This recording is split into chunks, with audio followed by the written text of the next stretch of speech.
अगस्त के महीने के आखिरी दिनों में सूरज सिर पर था। गर्मी मानो आग के गोले की तरह उबल रही थी। ग्वालियर हेल्थ इंस्टीट्यूट की दूसरी मंजिल पर एक लड़की थकी हुई सी दरवाजे पर झुकी हुई थी। उसने सिंपल सी व्हाइट और ब्लैक कलर की शर्ट पहनी हुई थी। जब वो झुकी तो उसकी कॉलर टेढ़ी और साफ देखी जा सकती थी। उसकी शर्ट की दोनों बाहें बेढंग तरीके से मुड़ी हुई थीं। जीन्स लूज होने की वजह से उसकी कमर साफ देखी जा सकती थी। अपूर्वा चेहरे और शरीर से काफी कम उम्र की लग रही थी। उसकी मौजूदगी ने मानो सबकी आंखों को अपनी तरफ खींच लिया था। उसके पास ही मौजूद नर्स ने एक आदमी को अपूर्वा के करीब से 2-3 बार गुजरते हुए देखा तो उसने उसे एक लॉलीपॉप देते हुए वार्ड की तरफ इशारा करते हुए कहा, अपूर्वा देखो क्या ये तुम्हारे पेरेंट्स हैं? अपूर्वा अपना सिर झुकाए हुए थी। उसकी आंखों में से आंसू गिर रहे थे। वह पलकों को बिना झपकाए ही धीरे से सिर हिलाकर आंख बंद करते हुए बोली, हाँ शायद। अपूर्वा की बात सुनकर नर्स ने पलके झपकाते हुए कहा, मैं भी नहीं बता सकती क्योंकि मैं उन्हें नहीं पहचानती। तुम खुद जाकर चेक कर लो। और इतना कहकर वह वहां से मेडिकल फाइल लेकर चली गई। हॉस्पिटल के वार्ड के अंदर अपूर्वा के बायोलॉजिकल पेरेंट्स मिसेस अहाना और मिस्टर नीरज मौजूद थे। इन दोनों का डाइवोर्स बहुत पहले ही हो चुका था। उनके डाइवोर्स के बाद अपूर्वा अपनी नानी की देखरेख में रही थी, जो अचानक ही बीमार हो गई थी और फिर उन्हें हॉस्पिटल लाया गया। इसी वजह से अपूर्वा के माँ पापा वापस आए हुए थे। अपूर्वा दीवार का सहारा लेकर अपने पैर मोड़े हुए अंदर वार्ड में हो रही सारी बातें दरवाजे से ही सुन रही थी। नीरज, क्या तुम सुन रहे हो? मेरी माँ बहुत सीरियस कंडीशन में है और मुझे उन्हें इलाज के लिए दिल्ली ले जाना पड़ेगा। अहाना ने उसकी तरफ देखकर एक सख्त आवाज में कहा, अपूर्वा को कॉलेज से निकाल दिया गया है। मुझे नहीं लगता कि यहाँ का कोई कॉलेज उसको अपने यहाँ एडमिशन देगा। क्यों ना तुम उसे सिंह फैमिली में ले जाओ, उनकी काफी जान पहचान है। वो कोई ना कोई कॉलेज अपूर्वा के लिए जरूर ढूंढ ही निकालेंगे। नीरज ने कहा, पहले ही मैं रिया को सिंह फैमिली में ले जा चुकी हूँ। उसके बाद भी तुम चाहते हो कि मैं अपने दूसरे बच्चे को भी वहां ले जाऊं? क्या सोचेंगे वो लोग मेरे बारे में? अहाना थोड़ा नाराजगी में बोली, भला कौन सा कॉलेज अपूर्वा जैसी बच्ची को आसानी से एडमिशन देगा? अहाना ने अपने शब्दों पर जोर देकर कहा। यह सुनते ही नीरज नाराजगी में बोला, मैं चाहता हूँ कि रिया मेरे साथ वापस जाए। तुम उसे मेरे पास छोड़ दो। ओह, तुम अपूर्वा को मेरी तरफ इसलिए ढकेल रहे हो क्योंकि तुम नहीं चाहते कि तुम उसे अपने साथ लेकर जाओ, मिसेस अहाना ने कहा। मिस्टर नीरज और मिसेस अहाना की 2 बेटियां थीं, अपूर्वा और रिया, पर उन दोनों में 1 साल का डिफरेंस था। दोनों कुछ ही सालों से अलग थी, पर मानो उनके बीच का फासला कई कोसों का था। डाइवोर्स के समय उनके माता पिता ने रिया की कस्टडी के लिए काफी लड़ाई की थी, लेकिन फिर बाद में रिया ने अपनी मां के साथ जाने का डिसीजन लिया और केस बंद हो गया। अपने डाइवोर्स और रिया की कस्टडी के बाद उन दोनों में से कोई भी अपूर्वा को अपने साथ ले जाना नहीं चाहता था। उस समय अपूर्वा की नानी सुमन ने उसे पाला। वह पिछले 12 साल से अपूर्वा को अकेले पाल रही थी। वार्ड के अंदर अहाना ने नीरज के चेहरे की तरफ घूरकर अपना गुस्सा जाहिर किया। आखिरकार रिया के कंपैरिजन में कौन उस लड़की को अपने साथ ले जाना चाहेगा जो सिर्फ लड़ती है, और अब अहाना को उसे एक अच्छे परिवार में ले जाना होगा। मिस्टर नीरज की परवरिश उनके छोटे से टाउन में हुई थी। वह काफी गरीब हालत से गुजरा हुआ था। वो कंस्ट्रक्टिंग डिपार्टमेंट में लेबर का काम करता था और शादी के कुछ साल बाद नीरज अहाना का खर्च नहीं उठा पाया और उन दोनों का तलाक हो गया। उनके तलाक के बाद अहाना अपनी बेटी रिया के साथ दिल्ली शिफ्ट हो गई। वहीं उसने एक अमीर बिजनेसमैन से शादी कर ली और नीरज ने भी जल्दी ही दूसरी शादी कर ली और उसकी दूसरी पत्नी के साथ उसका एक बेटा भी था। वह तीनों आराम की जिंदगी जी रहे थे। उस सब के बाद नीरज का तो कुछ नहीं खोया था, लेकिन अहाना इस बात से बहुत परेशान और शर्मिंदा थी कि उसे अपूर्वा को अपने साथ सिंह फैमिली में ले जाना होगा। ना चाहते हुए भी वह अपूर्वा को अपने साथ दिल्ली ले जाएगी। अपूर्वा, तुम?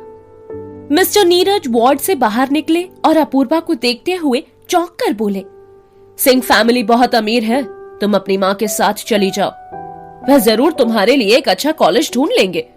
यहाँ तक कि फ्यूचर में आगे की पढ़ाई के लिए तुम्हें दिल्ली की किसी यूनिवर्सिटी में एडमिशन भी मिल जाएगा। लेकिन सवाल ये था कि अपूर्वा के मार्क्स से क्या कभी ऐसा हो सकता था कि उसे कोई अच्छा कॉलेज मिल सके? हालांकि नीरज ने यह सब सिर्फ अपूर्वा का मन रखने के लिए बोला था, क्योंकि अब नीरज का एक बेटा भी था। ये कोई छोटी मोटी जिम्मेदारी नहीं थी। अभी उन्हें शहर में मकान खरीदना था और अपना फ्यूचर भी प्लान करना था। नीरज की दूसरी वाइफ ने अपूर्वा को वापस लाने के लिए मना किया था। अपूर्वा आगे की ओर झुकी। अस्पताल के कॉरिडोर में कोई एसी नहीं था। बाहर से कोई हवा भी नहीं आ रही थी। अपूर्वा ने अपना सिर नीचे किया और अपनी उंगलियों को कॉलर पर लगे दूसरे सफेद बटन में लपेट लिया।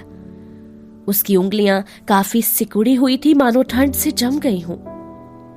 नीरज को इग्नोर करते हुए उसने अपनी शर्ट का बटन खोला और शांत आंखों से खिड़की से बाहर की तरफ देखने लगी। खिड़की से कुछ मीटर की दूरी पर एक ऑफिस था। ऑफिस के ठीक सामने एक जवान लड़का सफेद कोट पहने चेयर पर बैठा हुआ था। उसका चेहरा काफी साफ था और देखने में भी वह काफी हैंडसम और अट्रैक्टिव था। वह सिटी हॉस्पिटल का नया डायरेक्टर देवांश था। हॉस्पिटल के अंदर एक सोफा डला हुआ था जो हॉस्पिटल से कोई मेल नहीं खा रहा था।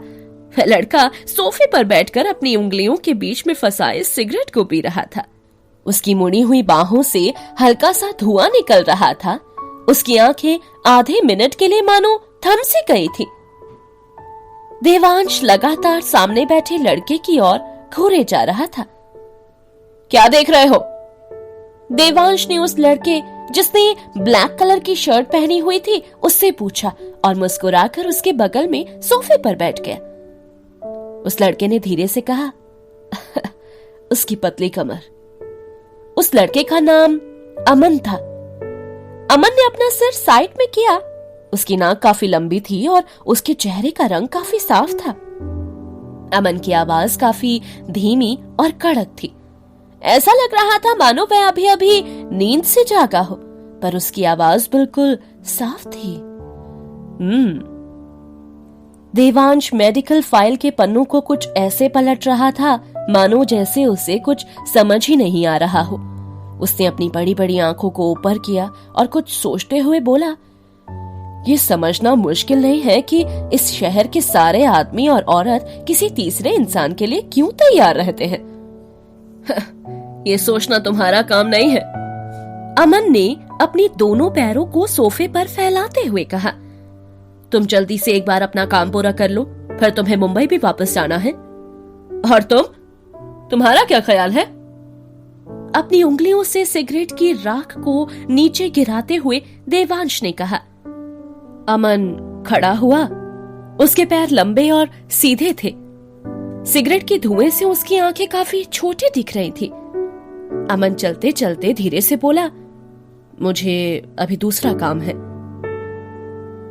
मिसेस अहाना की कार BMW, जिस पर दिल्ली की नंबर प्लेट थी, हॉस्पिटल के नीचे खड़ी थी। डॉक्टर की सलाह के बाद मिसेस अहाना अपूर्वा और उसकी नानी सुमन को सीधे दिल्ली लेकर जा रही थी। सिंह फैमिली के वहां बहुत रूल्स हैं। अपनी गंदी आदतों को वहां मत दिखाना। तुम मुझे सुन रही हो ना अपूर्वा? अहाना ने अपना सिर घुमाया और अपनी बेटी अपूर्वा की तरफ देखते हुए कहा। अपूर्वा ने सिर्फ एक ब्लैक बैग ही कैरी कर रखा था, जिसे उसने अपनी गोद में रखा हुआ था। उसने नींद में ही अपना सर उदासी में हिलाया। यह देखकर अहाना को महसूस हुआ कि वह उसकी बात सुन भी नहीं रही है। तुम इतनी नींद में क्यों हो? रात में तुम कुछ चुरा रही थी क्या? अहाना बोली। अहाना पिछले 12 सालों से सिंह फैमिली में काफी समझदारी और होशियारी से रह रही थी। उसे किसी चीज से नफरत थी तो सिर्फ नीरज और उसकी आदतों से, और उन्हीं आदतों की झलक उसे अपूर्वा में भी दिख रही थी। अपूर्वा अपने पॉकेट से हेडफोन्स निकालते हुए बोली, मैं कल रात में इंटरनेट कैफे पर गेम खेल रही थी। जैसे ही अपूर्वा ने ये बात कही, उसके हेडफोन्स उसके गले और कॉलर के बीच आकर अटक गए। अब आगे से तुम्हें इंटरनेट कैफे जाना अलाउड नहीं होगा, अहाना ने अपूर्वा की तरफ देखकर कहा। तभी अपूर्वा कुछ चिढ़ते हुए बोली, इतनी भी पाबंदी मत लगाइए मुझ पर। रिया के साथ तो ऐसा कुछ भी नहीं है। सिंह फैमिली तुम्हारी नानी के घर से बहुत अलग है, और ये मत भूलो कि तुम्हारी बातें और तुम्हारी आदतें तुम्हारी छोटी बहन को भी बदल देंगे। अगर तुम्हें अपनी परवाह नहीं है तो कम से कम रिया की परवाह ही कर लो, अपूर्वा ने कहा। सिंह फैमिली में अपूर्वा का कनेक्शन बनाने और उसे फाइनल ईयर में एडमिशन दिलाने की बात सोच सोचकर अपूर्वा की मम्मी यानी मिसेस अहाना परेशान हो रही थी। अपूर्वा की कंडीशन देखकर वो ये सोचकर बहुत परेशान हो रही थी कि शायद ही उसे पूरी दिल्ली में ढूंढने के बाद ही कहीं उसे किसी कॉलेज में एडमिशन मिले। अहाना की सुंदरता की वजह से ही दिल्ली के अमीर बिजनेसमैन ने उससे शादी की थी, जो अपनी पत्नी को खो चुका था। दूसरी तरफ अहाना की बेटी रिया बचपन से ही सुंदर और पढ़ाई में होशियार थी। पढ़ाई के साथ साथ बहुत सारी चीजों में भी टैलेंटेड थी। उसकी पढ़ाई या किसी भी और वजह से कभी भी सिंह फैमिली को कोई परेशानी नहीं हुई। उनको इस बात से कोई फर्क नहीं पड़ता कि रिया कहाँ रहती है। वह कहीं भी रहे, हमेशा होशियार और टैलेंटेड ही रहेगी। सिंह फैमिली रिया से काफी खुश थी और अहाना अपनी बेटी रिया को सिंह फैमिली में लाकर काफी सेटिस्फाई थी। पर अपूर्वा को सिंह फैमिली में ले जाने के ख्याल से ही उसे बहुत घबराहट हो रही थी। शाम के 4 बजे वो काली BMW दिल्ली में बने सिंह फैमिली के बंगलों के सामने आकर रुकती है। मैडम, अधेड़ उम्र की औरत जिसने नीली शर्ट पहनी हुई थी दरवाजा खोलते हुए बोली, और इतना बोलते ही अहाना के पीछे अपूर्वा और उसकी नानी सुमन को देखकर वह सरप्राइज हो गई। अहाना थोड़ी उदास थी। उसने कहा, मीना आंटी, आप अपूर्वा और उसकी नानी को अंदर लेकर जाइए। रिया की क्लास जल्दी ही खत्म होने वाली है। मैं रिया को स्कूल से लेकर आती हूँ। वैसे तो हमेशा सिंह फैमिली के ड्राइवर रिया को स्कूल से लेने जाते थे, पर आज अहाना पर्सनली उसे लेने जा रही थी क्योंकि वह अपूर्वा को ज्यादा फेस करना नहीं चाहती थी, इसलिए वह बाहर जा रही थी। मीना आंटी ने पहले अहाना को देखा और फिर दाएं और मुड़कर अपूर्वा और उसकी नानी को। मीना आंटी ने अपूर्वा और उसकी नानी को अंदर बुलाने से पहले एक नजर उन्हें ऊपर से लेकर नीचे तक देखा और फिर उसने कहा, अंदर आ जाइए। उसने मुड़ते ही अपने होठों को धीरे से चिड़चिड़ाहट भरे अंदाज में तिरछा किया, जिससे अपूर्वा और उसकी नानी ना देख पाए। सुमन और अपूर्वा दोनों अंदर आ गईं। इतने आलीशान बंगले को देखकर उन दोनों की आंखें फटी की फटी रह गई और हैरानी में उनकी उंगलियां कपड़ों के कोनों में उलझती जा रही थीं। चलते चलते वह हॉल में पहुंची। मीना ने हॉल में ही अपने स्लीपर उतार दिए, पर सुमन जूते पहनकर ही अंदर चली गई। सुमन जब अंदर तक जूते पहनकर गई तो मीना उन्हें हैरानी से देखने लगी। कहने के लिए तो वो भी शहर से थी, पर उन्हें भी साफ सफाई काफी पसंद थी। उनके कपड़े और स्लीपर हमेशा साफ रहते थे। अपूर्वा की नानी सुमन ने मीना को उससे घूरते हुए देख लिया था, लेकिन अपूर्वा उनके बगल में थी और वो बिना कुछ कहे ही आगे बढ़ गई। वह चाहती थी कि बाहर जाकर अपने शूज उतारे, लेकिन तब तक मीना भी अंदर स्लीपर पहने हुए ही आ गई। वैसे तो सिंह फैमिली में काफी गेस्ट रूम थे। मीना अहाना के बारे में बिना कुछ बताए ही उन दोनों को तीसरी मंजिल के कमरे में ले जाने लगी। वहीं दूसरी मंजिल के कोने में एक कमरा था जिसमें काफी महंगा वायलिन रखा हुआ था। वायलिन देखकर अपूर्वा अंदर जाने लगी। जैसे ही अपूर्वा अंदर की तरफ मुड़ी कि तभी मीना ने चिल्लाते हुए कहा कि वह किसी और का कमरा है, तुम वहां नहीं जा सकती। मीना की बात सुनकर अपूर्वा ने गुस्से से अपनी भौवें ऊपर की और उनके पीछे चलने लगी। मीना की बात सुनते ही अपूर्वा समझ गई थी कि रिया घर में सबकी लाडली है, ये जरूर उसी का कमरा होगा। थर्ड फ्लोर के कमरे का रंग बहुत डल था। देखो ये बाथरूम है और तुम्हें पता है ना कि वाटर हीटर का यूज कैसे करते हैं। मीना ने बाथरूम का दरवाजा खोलते हुए कहा। वो अपूर्वा और सुमन दोनों को गंवार समझ रही थी। मीना की बात अनसुनी करके अपूर्वा अपने पैर मोड़कर नीचे रखी हुई टेबल पर बैठ गई। वो एक हाथ से वहीं पास में पड़े फ्लावर पॉट को घुमाने लगी और अपने कंधे को मोड़ने लगी। कंधे मोड़ते वक्त उसकी सफेद कलाइयां साफ दिख रही थी। पहले आप दोनों आराम कर लो और अगर किसी भी चीज की जरूरत पड़े तो मुझे आवाज लगा दीजिएगा, मैं यहीं नीचे ही हूं। मीना नीचे किचन में काम करने के लिए जाने से पहले बोली। मीना के जाते ही अपूर्वा ने दरवाजा बंद कर लिया। सुमन इतना प्यारा कमरा देखकर बहुत खुश थी। वह मन ही मन सोच रही थी कि काश मैं हमेशा यही रहे।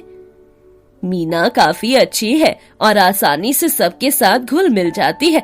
वो तुम्हारी माँ से काफी घुली मिली हुई है, सुमन ने कहा। अपूर्वा ने अपना बैग निकालकर टेबल पर रखा और अपनी आंखें ऊपर की, जैसे वो कुछ बोलने वाली हो, लेकिन कुछ बोली नहीं। सुमन ने देखा कि कैसे अपूर्वा अपने आप में ही खेले जा रही है, तो उसने उसे परेशान नहीं किया। अपूर्वा हमेशा ही ऐसी अजीबोगरीब हरकतें करती थी। एक बार अपूर्वा के बगल में टेबल पर बंदूक रखी हुई थी। बंदूक देखकर सुमन तो काफी डर गई थी, लेकिन फिर अपूर्वा ने उसे बताया था कि नानी ये सिर्फ एक खिलौना है। तब उसकी जान में जान आई थी। अपूर्वा अपने दोनों पैरों को मोड़कर टेबल पर बैठ गई। सबसे पहले उसने अपने बैग में से लैपटॉप निकाला और लापरवाही से टेबल पर रखा। लैपटॉप थोड़ा नया लग रहा था, पर उस पर किसी भी ब्रांड का लोगो नहीं था। फिर अपूर्वा ने अपने बैग से मोबाइल निकाला और उसे टेबल पर फेंक दिया। उसके साथ ही बाकी सारा सामान भी निकालकर टेबल पर फेंक दिया। फिर उस सामान में से उसने एक सफेद बोतल उठाई। अपूर्वा हमेशा से ही अपनी चीजों को लेकर लापरवाह थी। वह कभी भी अपने सामान को जगह पर ढंग से नहीं रखती थी। बोतल को हिलाकर वह उसके अंदर से पानी से शेकी साउंड निकालने लगी। बोतल पर बेढंगी से काले पेन से आर्य बना हुआ था और उससे एक नोट अटैच था। अपूर्वा ने उसे फाड़ा और एक कैरेक्टर लिस्ट बनाने लगी। 1 मिनट कुछ सोचने के बाद अपूर्वा ने उस पेज को भी फाड़कर फेंक दिया। अपूर्वा सफेद बोतल को हाथ में पकड़े हुए सुमन की तरफ देखने लगी और फिर वापस बोतल को सामान के बीच में फेंक दिया। कुछ समय बाद मीना ऊपर आई और दरवाजे पर नॉक करके बोली, दोनों साहब वापस आ गए हैं और वे आप दोनों को नीचे बुला रहे हैं। बेसमेंट में सागर करण से धीरे धीरे कुछ बात कर रहा था। आखिरकार उसे अपनी बेटी को वापस लाना ही पड़ा। क्या उसमें इतने गट्स भी नहीं थे कि वो अपने डिसीजंस खुद ले सके? सागर ने कहा। अहाना जब हॉस्पिटल में थी तभी उसने सागर को फोन करके सारी बातें बता दी थी। मैंने सुना है कि अपूर्वा को सालों पहले ही अपनी गलतियों की वजह से कॉलेज से निकाल दिया गया है और कॉलेज को भी काफी मुश्किलें सहनी पड़ी थी। अब थोड़ा मुश्किल है इसके लिए कॉलेज ढूंढना, सागर टेंशन में बोला। अहाना ने सागर से रिक्वेस्ट की थी कि वह अपूर्वा को किसी कॉलेज में एडमिशन दिलवा दे और इसी बात से सागर भी थोड़ा परेशान था। अहाना ने सागर को पहले ही बता दिया था कि जितनी रिया होशियार और समझदार है उतनी ही अपूर्वा केयरलेस और बेशरम। यहाँ तक कि अपूर्वा में रिया की एक परछाई तक भी नहीं है। सागर ये सब पहले से ही जानता था, इसलिए उसने अपूर्वा के बारे में ज्यादा कुछ नहीं पूछा। लेकिन परेशानी तो उनके नाक के नीचे थी। इससे पहले कभी भी सिंह फैमिली में पहले ऐसी कोई परेशानी नहीं आई थी।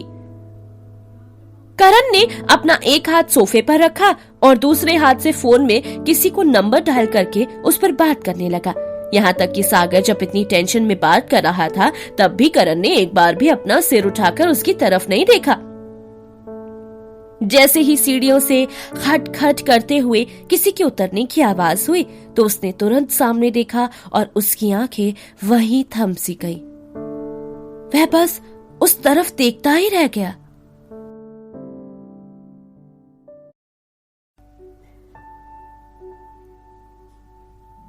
पचास के आसपास थी। वैसे तो आम आदमी इस उम्र में बहुत कमजोर पड़ जाता है, पर सागर अभी भी बहुत यंग और अट्रैक्टिव लगता था। उसके रहन सहन, पहनावों से कभी उसकी उम्र उसके चेहरे पर दिखाई नहीं पड़ती थी। गोल्डन चश्मे के अंदर उसकी नुकीली आंखों में बिजनेस के कई सालों का तजुर्बा साफ झलक रहा था। यहाँ तक कि अपूर्वा को भी लगता था कि आहाना बहुत खुशनसीब है जो उसकी शादी सागर जैसे बिजनेसमैन से हुई। सागर ने अपने हाथ से सिगरेट उठाई और 1 मिनट के लिए कुछ सोचता रहा और फिर अचानक उसने अपना हाथ वापस नीचे कर दिया। आहाना ने मुझे अपूर्वा के बारे में पहले ही सब कुछ बता दिया था। तुम घबराओ नहीं, मैंने पहले तुम्हारे अरेंजमेंट के लिए किसी को भेज दिया है, उसने मन ही मन कहा। सुमन भी इस शहर से थी, पर वह देखने में ज्यादा समझदार और होनहार नहीं लगती थी। पहली बार इतनी रॉयल फैमिली में आने की वजह से सुमन को थोड़ी घबराहट और हिचकिचाहट हो रही थी। अगर सागर का व्यवहार उनकी तरफ अच्छा होता और वह अच्छे से पेश आता तब भी उन्हें थोड़ी हिचक महसूस होती। उन्हें देखकर सागर साफ समझ रहा था कि वह थोड़ी सहमी हुई है। सागर धीरे से मुस्कुराया और उसने सुमन से चाय पीने के लिए कहा। सुमन की हिचकिचाहट को दूर करने के लिए सागर उनसे ऐसे ही नॉर्मली बातें करने लगा और आहाना के लौट कर आने का इंतजार करने लगा।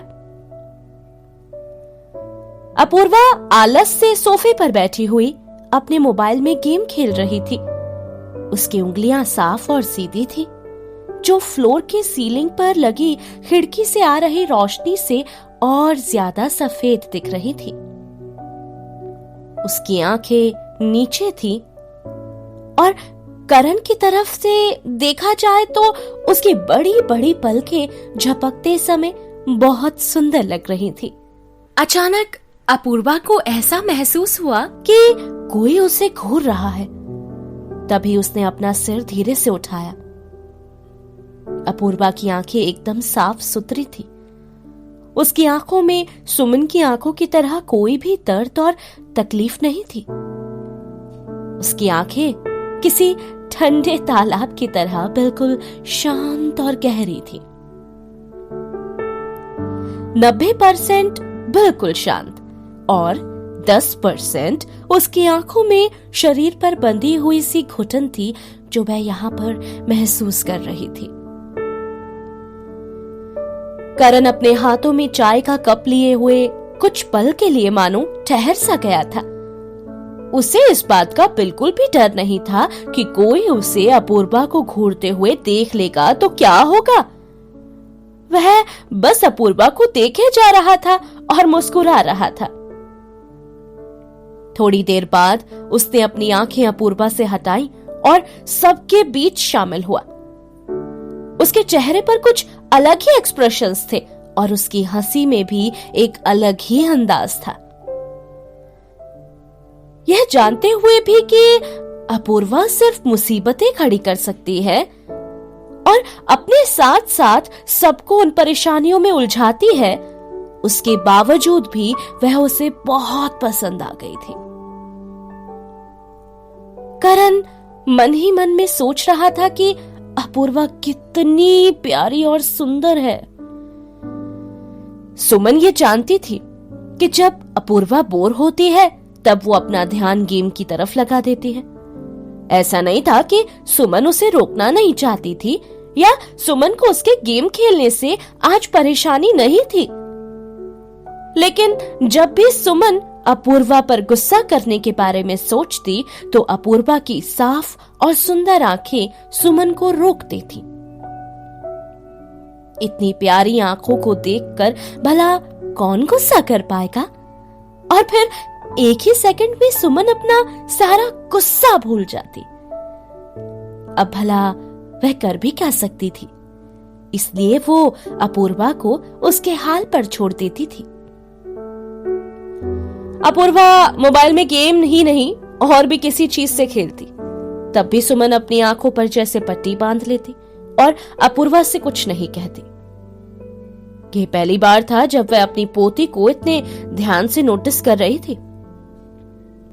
अपूर्वा कई सालों से ऐसी ही थी और सुमन को उसकी बीमारी के बारे में भी पता था, इसलिए उसे इग्नोर करके वह सिर्फ ये सोच रही थी कि कैसे भी करके मुझे अपूर्वा को दिल्ली के किसी न किसी कॉलेज में तो भेजना ही है। सागर सिंह, जो कि सिंह फैमिली के हेड थे, वो अपूर्वा के ठीक सामने बैठे हुए थे। सुमन चाहती थी कि अपूर्वा सागर के साथ अच्छे से पेश आए। उसने अपूर्वा को एक नहीं 1000 बार मना किया था कि सागर के सामने गेम नहीं खेलना और उनके साथ अच्छे से पेश आना। लेकिन अपूर्वा, वो कहाँ किसी की बात मानने वाली थी? सुमन को बहुत चिंता होती थी। वह जानती थी कि एक सागर ही है जो उसके जाने के बाद अपूर्वा की अच्छे से परवरिश कर सकता है, क्योंकि सिंह फैमिली का करता धरता वही है। कमरे में बैठे हर एक इंसान के अपने अपने विचार थे। कोई कुछ ज्यादा बातें नहीं कर रहा था। सब अहाना और रिया के आने का इंतजार कर रहे थे। सागर ने रिया को देखा, जो अपनी माँ के पीछे तहजीब से मुस्कुराती हुई आ रही थी। मीना आंटी, जो अपूर्वा और उसकी नानी सुमन से भी अच्छे से पेश आई थी, वह रिया को आता देख हॉल में उसके पास गई, उन्हें प्यार से अंदर बुलाया और रिया का बैग उतारकर अपने हाथों में ले लिया और आदर भरे शब्दों में बोली, आ गए आप दोनों। हर कोई जो सोफे पर बैठा था, यहाँ तक कि अब सागर भी खड़ा हो गया। जब सुमन ने अपूर्वा को आंखें दिखाई तो वह भी सोफे के सहारे आलस के साथ खड़ी हो गई। खड़े होकर अपूर्वा शांति से अहाना और रिया को घूरने लगी। वह काफी शांत और घमंडी दिख रही थी। अपना सिर मोबाइल में देखने के लिए झुकाने से पहले अपूर्वा ने उन दोनों को हाय कहा। इस बार अपूर्वा मोबाइल में गेम नहीं खेल रही थी। ऐसा लग रहा था कि वह किसी से चैटिंग कर रही है। अपूर्वा के बर्ताव और उसकी अजीब हरकतें हॉल में खड़े सब लोग जानते थे। बस एक करण ही था जो इन चीजों को देखना नहीं चाहता था, या यूं कहे कि वो अपूर्वा के लिए कुछ कुछ फील करता था। अपूर्वा का बर्ताव देखकर अहाना फिर से चिड़चिड़ी हो गई। अहाना सोच रही थी कि वह कैसे अपूर्वा के बारे में करण सिंह से बात करे। वह जानती थी कि अगर उसने इस बारे में बात की तो हो ना हो उसका मजाक जरूर बनेगा। इसलिए वो अपूर्वा के बारे में छोड़कर और चीजों के बारे में सुमन और सागर से बात करती रही। रिया अपनी स्कूल के सेलिब्रेशंस की रिहर्सल कर रही थी, इसलिए वह आज लेट हो गई। उसकी परफॉर्मेंस की बात करके अहाना बहुत खुश हो रही थी। Violent performance! सुमन भी रिया की सुंदरता और टैलेंट देखकर काफी खुश थी। मीना आंटी 2 कप चाय लेकर टेबल पर रखते हुए बोली, हमारी मिस बचपन से ही वायलिन सीखती आ रही है। रिया मिस के 9 क्लास पास करने के बाद भी उनके कॉलेज में जब कभी भी कोई बड़ा फंक्शन होता है तो मिस को परफॉर्म करने के लिए जरूर बुलाते हैं। मीना के यह बात कहते ही अहाना खुशी से फूले ना समाई। रिया अहाना की वही बेटी है जिसकी पढ़ाई और संस्कारों के लिए अहाना ने बहुत मेहनत की है। सुमन भी ये बात सुनकर काफी खुश थी, लेकिन जिस टोन में मीना ने ये बात कही थी वो सिर्फ अपूर्वा को नीचा दिखाने के लिए थी। उनके चेहरे पर जो हल्की सी मुस्कुराहट थी वह धीरे धीरे गायब हो गई। रिया वापस आते ही सोफे पर बैठे करण के पास आई और उसकी गोदी में बैठकर बोली, हे, आप वापस क्यों आ गए? मुझे एक प्रोजेक्ट का काम है। करण ने अपनी आंखें चढ़ाकर एक उखड़े अंदाज में कहा। रिया सिंह फैमिली में काफी लाडली थी और उसका लाडला होना जायज भी था। आखिरकार वह सिंह फैमिली की इकलौती बेटी जो थी और करण भी उसे काफी पसंद करता था। बात करते वक्त उसने अपूर्वा की ओर देखा, जिसका एक हाथ जेब में और दूसरे में मोबाइल पकड़े हुए वो सोफे पर अलसाई सी बैठी हुई थी। उसकी आंखें झुकी हुई थीं और उसके एक्सप्रेशंस कुछ साफ नहीं थे। रिया ने जब करण को अपूर्वा को घूरते हुए देखा तो उसने उसका सिर अपनी तरफ घुमा लिया। रिया को पहले से ही पता था कि अपूर्वा यहाँ आई है, क्योंकि रास्ते में ही अहाना ने उसे अपूर्वा और उसकी नानी सुमन के बारे में बता दिया था। रिया ने कुछ पल के लिए अपूर्वा को देखा और वापस से अपने में खो गई। शांति आंटी ने डिनर टेबल पर लगा दिया था। खाना खाते वक्त सागर ने अपूर्वा को देखा और कुछ सोचते हुए बोला, पहले हम इसका एडमिशन एलएमएस कॉलेज में कराते हैं। यह और रिया साथ में रहेंगे तो थोड़ी आसानी भी होगी। उसने ये बात बड़े ही धीरे से बोली थी। जब सागर ने ये बात कही तब डाइनिंग टेबल का माहौल बिल्कुल शांत सा हो गया।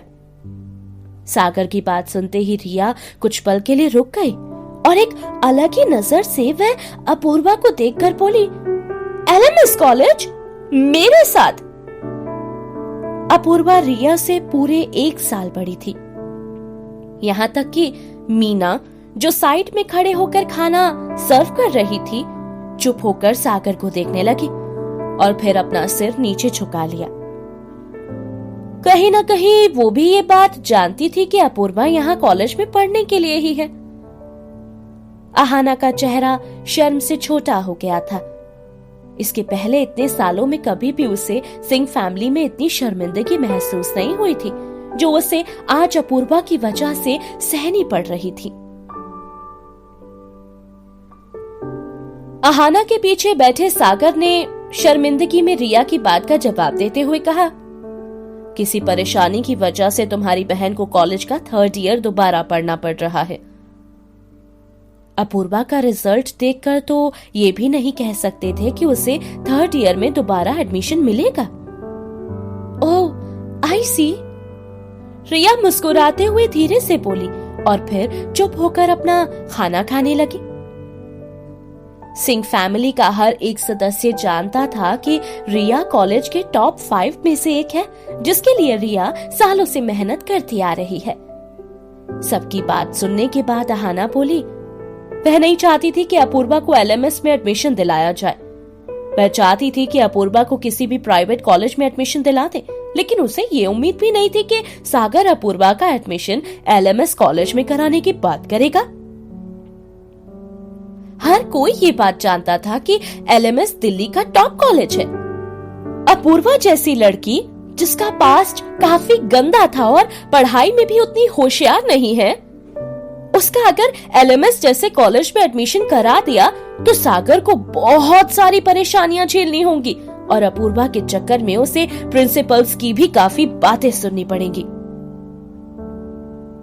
एलएमएस कॉलेज में केवल होशियार बच्चे पढ़ते थे और अपूर्वा जैसे बच्चे तो वहां पर अलाउ भी नहीं थे। लेकिन एलएमएस जैसे कॉलेज में एडमिशन मिलना कोई आम बात नहीं है। अहाना ये बात बहुत अच्छे से जानती थी और इस बात से वह काफी डिप्रेस हो गई थी। फिर वह कुछ सोचकर बोली, तुम भी तो बचपन में वायलिन क्लास जाती थी ना, अभी तुम कौन से लेवल पर हो? ये बात उसने इसलिए कही क्योंकि एलएमएस कॉलेज में आर्ट्स क्लासेस भी थे।